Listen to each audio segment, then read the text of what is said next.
राणा। बहुत बहुत धन्यवाद सर अध्यक्ष ji. Family court amendment bill 2022 के लिए आपने मुझे बोलने का मौका दिया। It is not related to Maharashtra but yes it is come to this parliament sir. So we would like to speak on this कि जो भी फैमिली कोर्ट्स में होते हैं तो सबसे पहले हमें इस पर ज़रूर गौर करना चाहिए। जो फैमिली कोर्ट्स की बिल्डिंग होती है इसे सेपरेट करना बहुत ज़रूरी है। जब भी एक आधा फैमिली कोर्ट का विषय आता है कोर्ट में तो वहाँ पे छोटे छोटे बच्चे अगर उनके साथ आते हैं तो बाकी जो क्रिमिनल्स उस कोर्ट में आते हैं उन्हें देखकर एक अलग सी माइंडसेट बच्चों में निर्माण होता है और उससे बहुत ज़्यादा आने वाले समय में उन फैमिली में बहुत ज़्यादा प्रॉब्लम्स आने के संकेत हैं। तो इसलिए अगर फैमिली कोर्ट की बिल्डिंग अगर सेपरेट करते हैं प्रीमाइसेस, क्योंकि वहाँ बैठने के लिए वॉशरूम जाने के लिए जगह होती नहीं है, बच्चे अगर छोटे हैं, कोई 1 साल का लेके आता है, कोई गोद में लेके आता है, कोई साथ में 3 साल 4 साल का बच्चा है, तो उसके लिए वो सब सुविधाएं होनी वहाँ पर बहुत ज़रूरी है। और ये फैमिली कोर्ट है, अगर क्रिमिनल को बच्चा देखता है या फैमिली के सामने आता है तो बहुत सारी इशू होते हैं। अभी हमारे एक सीनियर लीडर ने कहा कि यहाँ पर ये पार्टी थी करके ये आज देश में इतनी जो डाइवोर्स के केसेस हमारे देश में आ रहे, किसी के भी जिंदगी में किसी भी परिवार में ऐसा पीड़ित विषय होना नहीं चाहिए, क्योंकि हमारी संस्कृति इस देश की कुछ और सिखाती है। सतियों के देश में रहने वाले हम महिलाएं हैं, यहाँ पर सती होती थी महिलाएं, ऐसे देश में हमने रही और हमारी संस्कृति भी यही सिखाती है कि आखिरी क्षण तक हम आधी रोटी चटनी खाकर हम उस परिवार में रहें, उस जीवन साथी के साथ रहें, पर वो हर चीज में हमने उस परिवार का साथ नहीं छोड़ना चाहिए। ये संस्कृति हमें सिखाती है और वो हम करते भी हैं। 1% हमारे देश में ऐसी महिलाएं, अगर वो जिस तरीके से बता रहे हैं, it is from the party to whom I support in this parliament house sir.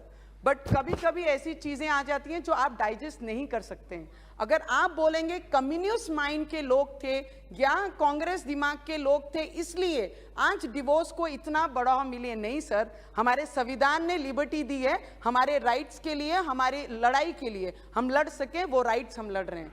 पर उसके साथ साथ में सर एक रिक्वेस्ट मैं मंत्री महोदय को जरूर करना चाहूंगी सर। काउंसलिंग जो सेंटर्स बनाए हैं हर डिस्ट्रिक्ट में कोर्ट में जाने से पहला, उसमें जो पीड़ा महिलाओं को होती है, कोई माने नहीं माने सर, हम बोलते हैं हम बोलने के लिए बहुत स्ट्रांग है, हम लड़ सकते हैं, हम अपनी मजबूती से लड़ भी रहे हैं, पर अगर आप बात करें जब डिवोर्स की बात आती है, कोर्ट में जाने की बात आती है, जब परिवार साथ छोड़ देता है, अपना खुद की माँ, पेरेंट्स, अपने भाई, अपना परिवार आपकी साथ छोड़ देता है, जब कोर्ट में लड़ने की बात आती है, उस समय सच्ची पीड़ा उस महिला को पता लगती है कि कोर्ट में मैं किस तरीके से जाऊंगी, जिसने कोर्ट का नाम सपने में भी नहीं सुना, जिसने काउंसलिंग सेंटर का नाम नहीं सुना।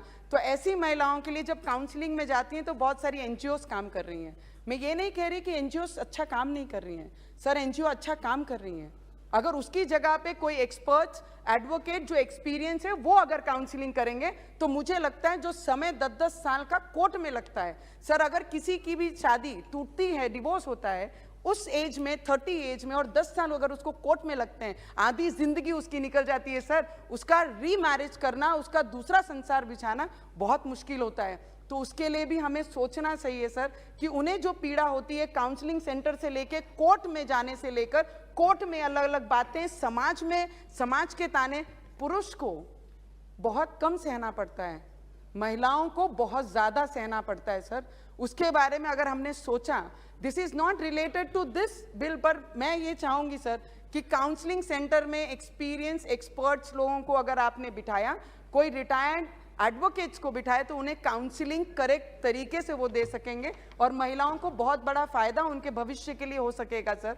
This is a very good bill, it belongs to Nagaland, Himachal Pradesh, but sir yes, female from whole India ये आपको देख रही है कि इसके ऊपर भी बहुत सारी चर्चा आनी चाहिए। जो समस्या महिलाओं के लाइफ में आती है, फिर वो यंग एज हो या मिडिल एज हो या 50 क्रॉस करती हो, उसका ध्यान हम सभी को रखना बहुत जरूरी है। बिकॉज यस, महिला is the power of this India और हम महिलाओं को ऐसे कमजोर होने नहीं दे सकते। उसका साथ मैं आपसे जरूर विनती करूंगी कि ऐसे केसेस में उनके साथ में भी कोई भी खराब ट्रीटमेंट काउंसलिंग सेंटर से लेके कोर्ट में ना हो सर। इतनी रिक्वेस्ट मैं आपसे जरूर करूंगी and I support this bill. Thank you so much.